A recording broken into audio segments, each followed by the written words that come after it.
Good morning students and welcome to my channel Easy Geometry with Raj. Today we are going to see how to calculate GST. आता खरं एखादी वस्तू जेव्हा तयार केली जाते आणि त्यानंतर ती ग्राहकापर्यंत पोहोचते तर त्याच्यावरती GST कसा आकारला जातो, कोणत्या टप्प्यावरती किती GST असतो. तर साधारणतः कुठल्याही वस्तूची विक्री होत असताना एक चेन असते, एक साखळी असते. पहिला आहे मॅन्युफॅक्चरर की जी वस्तू ज्या कारखान्यामध्ये तयार होते तो मॅन्युफॅक्चरर असतो, निर्माता असतो. नंतर आपण हे जे विचार करतोय, ही चेन जी आहे ही फक्त एका राज्यापुरती मर्यादित आहे असं आपण विचार करतो. एका राज्यात असं चालतंय, कारण जरी आपण पूर्ण देशभर एकच GST असं म्हणतो तरी पण थोडंसं राज्यामध्ये थोडासा बदल होतो. ते पुढे आपण डिटेल्समध्ये बघूया. मग इथे ही चेन जी विचारात घेतली, फक्त एका राज्यामध्ये अशा पद्धतीने ती वस्तू तयार झाली आणि ग्राहकापर्यंत पोहोचली असं कन्सिडर करून आपण याचा विचार करतोय. पुढे आणखी डीपमध्ये आपण ते बघणार आहे. मग पहिला आहे निर्माता. समजा उदाहरण एक छोटंसं घेऊया. एक घड्याळ तयार करणारी कंपनी आहे, वॉच मेकिंग कंपनी आहे. त्याने एक घड्याळ तयार केलं. मग ते घड्याळ तयार केल्यानंतर आता जो निर्माता आहे, जी कंपनी आहे, ती काही स्वतः विक्री करू शकत नाही. मग ती काय करते, आपला एक डिस्ट्रीब्युटर नेमते, होलसेलर नेमते, त्याच्याकडे ते माल पाठवते. मग आता त्याच्याकडे तो माल गेल्यानंतर परत त्याच्याकडून एक किरकोळ विक्रेता खरेदी करतो आणि मग आपण दुकानदाराकडे जाऊन, तो किरकोळ विक्रेता म्हणजेच दुकानदार, ज्यातून आपण घड्याळ घेतो. म्हणजे घडतं काय बघा, समजा एक कंपनी आहे मुंबईमध्ये, आपण गृहीत धरूया असं समजा एक घड्याळाची कंपनी मुंबईत आहे. ओके. मग त्याचा एक होलसेलर आहे, तो जिल्ह्याच्या ठिकाणी नाशिकला आहे, पुण्याला आहे, नागपूरला आहे. तो डिस्ट्रीब्युटर झाला किंवा होलसेलर झाला. त्याच्याकडून तो घड्याळ आपल्या एखाद्या तालुक्याच्या ठिकाणी, मग सिन्नर असेल, कोपरगाव असेल, तालुक्याचं ठिकाण आहे किंवा एका आपलं राहता आहे, तिथे एक दुकानदार आहे. ओके. त्याच्यापर्यंत घड्याळ आलं आणि तिथून आपण खरेदी केलं, म्हणजे आपण ग्राहक झालो. ओके. अशा पद्धतीने ही चेन आहे. कारण आपण डायरेक्ट कंपनीकडे खरेदी करायला जात नाही. ही मधले एक दोन लोक तर आहेत की ज्यांच्या मार्फत ते आपल्यापर्यंत पोहोचतं. तर आता आपल्याला बघायचं आहे की प्रत्येक स्टेपवरती GST कसा कॅल्क्युलेट होतो, कसा तो पे केला जातो.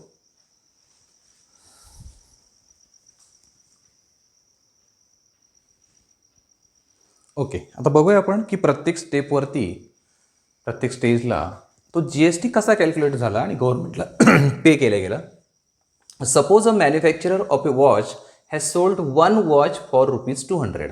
मग हा एक मॅन्युफॅक्चरर आहे, त्याने एक घड्याळ विकलं ₹200. तर त्याने त्याचा नफा वगैरे पुरे धरला. समजा तयार झाले ₹150, ₹50 त्याचा नफा आहे. त्याने होलसेलरला ₹200 विकलं. ओके. पुढे the wholesaler sold that watch for ₹300 to the retailer. होलसेलरने रिटेलरला ते ₹300 विकलं. ओके. नंतर पुढे the retailer sold it to the customer for ₹400. ₹400 कस्टमरला विकलं. पण हे सगळं होत असताना प्रत्येक स्टेपला GST द्यावा लागणार आहे. म्हणजे प्राइस ऑफ वॉच ₹200, त्याच्यावरती 12% GST. त्याच्यावरती 12% GST. GSTचे दोन पार्ट झाले आपले, एक CGST आणि SGST. म्हणजे किती, इथे CGST किती पेड केला त्याने, इथे मॅन्युफॅक्चररने 12% CGST, 12% जो आहे GST, त्याच्यापैकी 6% इथे पेड केला. CGST 6%, म्हणजे ₹200 6% म्हटलं तर ₹12 त्याने CGST पेड केला. नंतर SGST किती पेड केला, तो पण 6%, ते सुद्धा ₹12, म्हणजे एकूण ₹24 GST पेड झाला. ओके. मग आता या ठिकाणी घडलं काय नेमकं की हे ₹200 त्या घड्याळाची किंमत, त्याच्यावरती ₹24 GST, त्याच्यावरती ₹24 GST, म्हणजे याला होलसेलरला ते घड्याळ पडलं ₹224. लक्षात घ्या, मॅन्युफॅक्चरने तयार केलं, त्याच्यामध्ये स्वतःचा नफा मिळवला, विक्री किंमत ठरवली ₹200. ओके. मग ते घेतलं कोणी, होलसेलरने. मग ते घेत असताना त्याने त्याला 12% टॅक्स लावला, GST लावला. मग 12%चे होते ₹24, 12%ने ₹200, म्हणजे किती झाले, या होलसेलरला ते घड्याळ पडलं ₹224. आता होलसेलरने परत त्याच्यात स्वतःचा नफा टाकला, नफा मिळवला आणि किंमत ठरवली ₹300. किंमत किती ठरवली, ₹300. परत तो काय करणार आहे, रिटेलरला विकणार आहे. रिटेलरला विकताना पण असंच घडलं परत. CGST जो आहे 6% आणि तो भरला, याच्या 6% भरावा लागेल आता, बरोबर आहे. किती होतात मग 18 रुपये. परत SGST 6%, हे किती झाले 18, म्हणजे टोटल किती झालंय 36 रुपये GST. ओके, इथपर्यंत समजून घ्या. एक एक स्टेप बाय स्टेप जाऊया आपण. मॅन्युफॅक्चरने किंमत ठरवली 200 रुपये, त्याच्याकडून विकत घेतलं होलसेलरने, त्यावेळेस दिला 24 रुपये टॅक्स, 224 रुपयाला होलसेलरला पडलं. त्याने त्याचा स्वतः नफा त्याच्यामध्ये मिळवला आणि घड्याळाची किंमत ठरवली स्वतः 300 रुपये. ज्यावेळेस ते रिटेलरला विकल्या गेलं त्यावेळेस ते 300 रुपयावरती 36 रुपये GST लावला गेला, म्हणजे रिटेलरला ते घड्याळ मिळालं 336 रुपयाला. किती रुपयाला मिळालं 336 रुपयाला. नंतर पुढे जे आहे इकडे 400 रुपयाला ती किंमत रिटेलरने ठरवली. त्याच्याकडे आली, छोटा दुकानदार आहे, त्याने ठरवलं की आपल्याला 336ला मिळालं पण आपल्याला विकायचं आहे 400 रुपयाला. ओके, मग 400 परत त्याच्यावरती GST आला, तो पण 6%, 24 रुपये. SGST तो पण 6%, तो झाला 24 रुपये. एकूण GST 48 रुपये. ओके, एकूण GST 48. मग आता 400 अधिक 48 म्हणजेच हा जो कस्टमर आहे त्याला ते घड्याळ मिळणार आहे 448 रुपयाला. लक्षात घ्या आता ही मधली चेन काय झालं. घड्याळ मॅन्युफॅक्चरने तयार केलं, किंमत ठरवली 200 रुपये, पण त्या माणसापर्यंत किंवा आपल्यापर्यंत ते घड्याळ पोहोचेपर्यंत मधल्या टॅक्सेस आणि जे काही मधले होलसेलर आहेत, रिटेलर आहेत, त्यांचा नफा मिळून ते 200 रुपयाचं घड्याळ 448 रुपयाला आपल्याला पडलं. इथपर्यंत कन्फर्म झालं आपल्याला आता की आपण घड्याळ घेतोय 448 रुपयाला. ओके, मग आता या ठिकाणी मॅन्युफॅक्चरने 24 रुपये टॅक्स देऊन टाकला होता, भरला होता त्यावेळेस जेव्हा होलसेलरने ते घेतलं त्यावेळी मॅन्युफॅक्चररने नाही भरला हा टॅक्स, हा होलसेलरने भरला होता. कारण टॅक्स इनव्हॉइस तयार होताना 3 इनव्हॉइस तयार झाले ना, त्याचं बिल 3 वेळेस तयार झालं ना. हे पहिलं बिल आहे, हे दुसरं बिल आहे आणि हे तिसरं बिल आहे. याच्याकडून हा घेतोय, हे पहिल्या बिलामध्ये येणार आहे, बरोबर आहे. यावेळेस टॅक्स किती पेड केला गेला 24 रुपये झालं इथपर्यंत. ओके, नंतर याच्याकडून याने घेतला त्यावेळेस टॅक्स किती लावलाय 36 रुपये. हा ॲक्च्युली किती देणार आहे 24 रुपये. इकडून बघा 12 अधिक 12 24 रुपये शासनाला दिले, याच्याकडून घेतले आणि याने देऊन टाकले. मॅन्युफॅक्चरने कलेक्ट केलं फक्त आणि देऊन टाकलं. मग आता इथे ऑलरेडी ह्या 300 रुपयावरती टॅक्स किती पेड करायचा होता 36 रुपये. पण 36 रुपयामध्ये 24 रुपये तर अगोदरच भरले, वस्तू तीच आहे ना, 24 रुपये अगोदरच भरले. मग हा भरताना किती भरणार आहे तर 36 वजा 24, 36 वजा 24, मग 36 वजा 24 किती झाले 12 रुपये. म्हणजे हा फक्त 12 रुपये पेड करेल. आणि याने जे हे अगोदरचे भरलेले 24 रुपये वजा करून घेतले त्याला ITC म्हणतात. पुढे अजून एक्सप्लेन करू आपण. त्याला याला क्रेडिट मिळालं. खरं तर इथे 36 रुपये घेतले त्याने याच्याकडून, रिटेलरकडून त्याने 36 रुपये घेतले त्या याच्यानुसार, पण इकडे त्याने 24 रुपये दिले होते ना, मग ते 24 रुपये वजा केले आणि 36 रुपयातून 24 रुपये गेले तर हा गव्हर्नमेंटकडे फक्त 12 रुपये भरणार आहे. लक्षात घ्यायची चेन कशी चालते ते. गव्हर्नमेंटला किती भरणार आहे हा फक्त 12 रुपये. परत इथे काय घडलं या ठिकाणी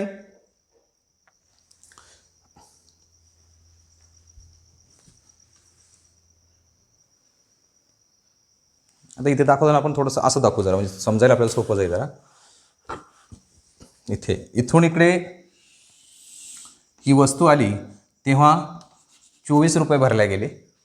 ओके, आता ही वस्तू याच्याकडून होलसेलरकडून जेव्हा या स्टेपला जाणार आहे त्यावेळेस 24 ऑलरेडी भरायचे होते 36, म्हणजे इथे फक्त 12 रुपये भरणार. ज्यावेळेस ही वस्तू याच्याकडून याच्याकडे जाणार आहे, ओके, मग तो किती भरणार आहे त्यावेळेस परत भरायचे किती होते 48 रुपये. ऑलरेडी त्याने किती भरून दिले अगोदरच 36 रुपये, म्हणजे हा स्वतः फक्त 12 रुपये देईल.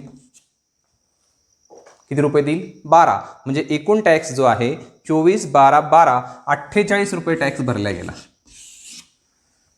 किती रुपये टॅक्स भरलाय त्यांनी 48 रुपये. तो कसा कॅल्क्युलेट झाला हे लक्षात घ्या. आता 200 रुपयाचं घड्याळ त्याच्यावरती पूर्ण गव्हर्नमेंटला GST किती मिळाला? 48 रुपये फक्त. किती मिळाला? 48. पण ते घड्याळ तर यांना कितीला मिळालं? 448 रुपयाला. म्हणजे एक गोष्ट लक्षात घ्या, होलसेलर आणि रिटेलर याचा नफा आणखी वेगळाच आहे. फक्त आपण 200 रुपयाच्या पुढे विचार करतोय. तर होलसेलर आणि रिटेलर यांनी 200 रुपये नफा कमवला.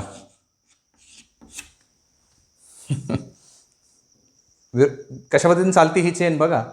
मॅन्युफॅक्चरने 200 रुपयाला विकलं, बरोबर आहे. 200 रुपये किंमत ठरवली, त्याने तयार केलं, त्याचा नफा त्याच्यात मिळवला, 200 रुपयाला विकलं.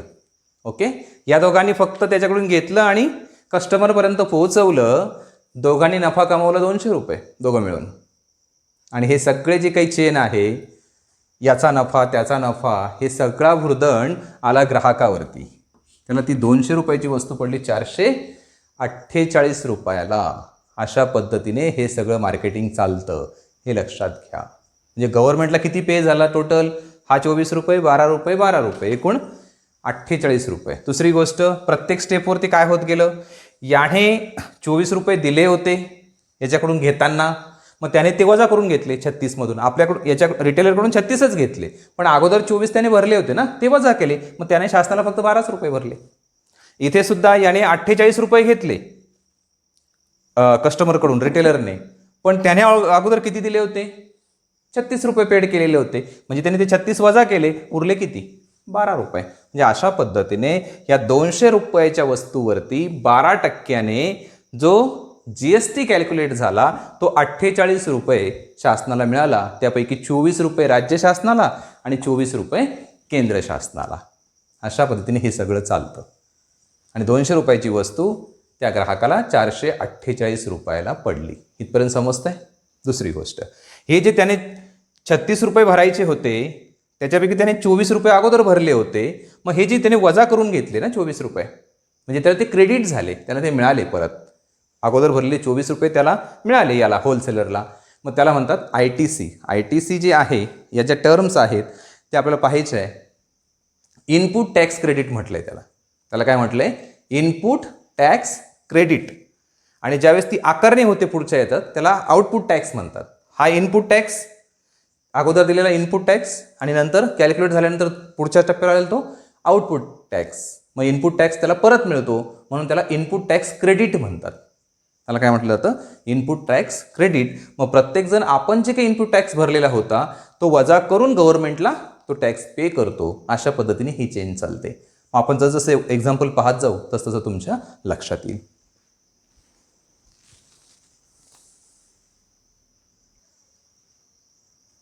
दोन मिनिट इथे लक्ष देऊ आपण. आता हे जे टॅक्स इनव्हॉइस तयार झालं, हे पहिलं टॅक्स इनव्हॉइस, दुसरं आणि तिसरं. त्यापैकी इथे जो व्यवहार झाला तो कंपनीकडून होलसेलरकडे, म्हणजे बिझनेस टू बिझनेस झाला. एक व्यापारी कडून दुसऱ्या व्यापारी. नंतर इथे सुद्धा होलसेलरकडून रिटेलरकडे, याला सुद्धा बिझनेस टू बिझनेस म्हणणार. एक व्यापारी ते दुसरा व्यापारी. इथे काय होते तिसऱ्या स्टेजच्या इनव्हॉइसमध्ये? Business to customer. हा दुकानदार दुकानदाराकडून ग्राहक. म्हणजे ही शॉर्टकट लक्षात ठेवा. टॅक्स इनव्हॉइस तयार होताना कशाबद्दल तयार होत आहे? B2B, बिझनेस टू बिझनेस, व्यवसायाकडून व्यवसायाकडे किंवा दुकानदाराकडून दुकानदाराकडे. इथे business to business, wholesaler to retailer. आणि तिसऱ्या स्टेपला काय होतंय? बिझनेस टू कस्टमर और कंज्युमर. हे लक्षात ठेवा.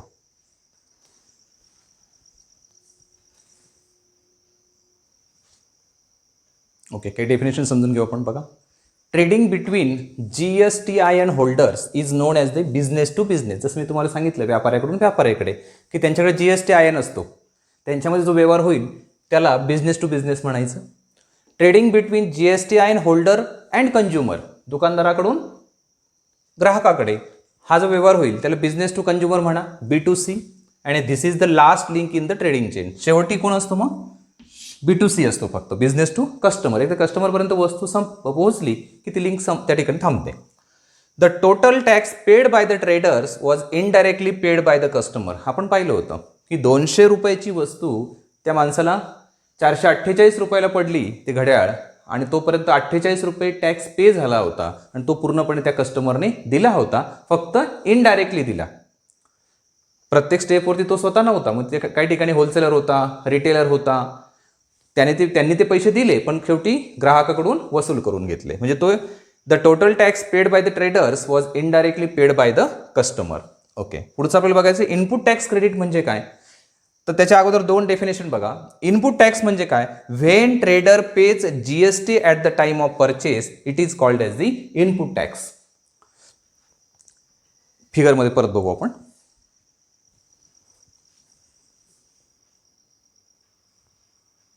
ते घड्याळाचं उदाहरण बघूया. ज्यावेळेस होलसेलरने मॅन्युफॅक्चररकडून घड्याळ घेतलं त्यावेळेस 24 रुपये टॅक्स दिला. ओके, हा याच्यासाठी इनपुट टॅक्स झाला. नंतर त्याने ते रिटेलरला विकलं त्यावेळेस 36 रुपये टॅक्स निघाला. याच्यासाठी हा आउटपुट टॅक्स झाला. होलसेलरसाठी आउटपुट झाला, पण याच्यासाठी हा इनपुट झाला. परत पुढे इथे 48 रुपये कॅल्क्युलेट झाला. तो हा विकतोय, बरोबर आहे, म्हणजे याच्यासाठी हा आउटपुट टॅक्स झाला आणि याच्यासाठी हा इनपुट झाला. हे लक्षात घ्या. मग आता इथे काय होणार आहे की या होलसेलरने 24 रुपये टॅक्स दिला होता जीएसटी अगोदरच. इथे ज्यावेळेस तो रिटेलरला विकणार आहे त्यावेळेस टॅक्स किती लागतोय, 36 रुपये. पण याने डायरेक्ट 24 रुपये भरून टाकले शासनाला, म्हणजे याच्याकडून शासनाकडे आले 24 रुपये. ओके, मॅन्युफॅक्चररकडून. याच्याकडून काय घडणार आहे की जो टॅक्स जरी 36 रुपये कॅल्क्युलेट झाला तर तो त्याचा आउटपुट टॅक्स आहे. त्याने इनपुट टॅक्स किती दिला होता, 24 रुपये. मग तो 36 मधून 24 वजा करून टाकेल, म्हणजे तो शासनाला फक्त 12 रुपये भरेल. मग हे 12 रुपये भरताना त्याने 24 रुपये वजा केले ना, की अगोदर भरलेले 24 रुपये वजा केले. मग हे 24 रुपये म्हणजेच ITC. याच्यासाठी काय असणार आहे, 24 रुपये हे काय झाले, ITC, ज्याला आपण म्हणतो input tax credit. Input tax credit. तसंच इथे पण तेच घडलं बघा. याच्यासाठी हा इनपुट टॅक्स होता 36 रुपये, त्याने त्याला विकलं म्हणजे हा आउटपुट टॅक्स झाला 48 रुपये. 48 मधून 36 गेले, उरले 12 रुपये. म्हणजे याला 36 रुपये जे काही त्याच्याकडे वजा करायला मिळाले ते त्याच्यासाठी काय ठरले, इनपुट टॅक्स क्रेडिट. त्यासाठी काय ठरले, इनपुट टॅक्स क्रेडिट. मग या पूर्ण व्यवहारामध्ये जर आपण पाहिलं तर अशा पद्धतीने एकूण 48 रुपये टॅक्स शासनाकडे जमा झाला. तर होलसेलरसाठी हा इनपुट टॅक्स आहे, विक्री करतो तेव्हा तो आउटपुट टॅक्स आहे. रिटेलरसाठी हा इनपुट टॅक्स आहे, हा आउटपुट टॅक्स आहे. मग जेव्हा ते शासनाला टॅक्स पे करतात त्यावेळेस तो इनपुट टॅक्स वजा करून घेतात. म्हणजेच इथे एक फॉर्म्युला तयार झाला, GST payable is equal to output tax minus input tax. म्हणजे त्या प्रत्येक स्टेपवरती ते आउटपुट टॅक्समधून इनपुट टॅक्स मायनस करतात, तेवढं शासनाला पे करतात. हे लक्षात घ्या. ओके, आणि म्हणजेच त्याला आपण आणि हे जे वजा करायला मिळतात 36 रुपये झालं तेव्हा त्याला 24 वजा करता आले, 48 रुपये झालं तेव्हा त्याला 36 वजा करता आले, तेव्हा त्याला ते म्हणायचं इनपुट टॅक्स क्रेडिट. त्या रकमेला काय म्हटलं जातं, इनपुट टॅक्स क्रेडिट.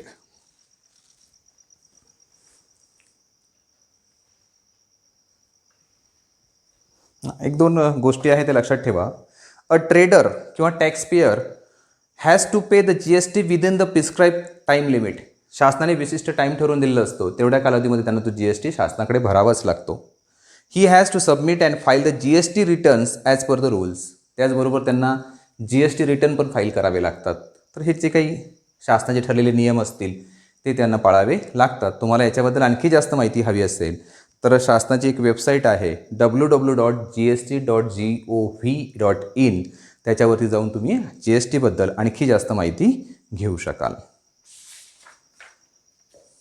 ओके, आता हे जेवढा टॉपिक आपण पाहिला, बेसिक कन्सेप्ट पाहिल्या, त्याच्यावर आधारित आपला पुढचा आहे प्रॅक्टिस सेट 4.2.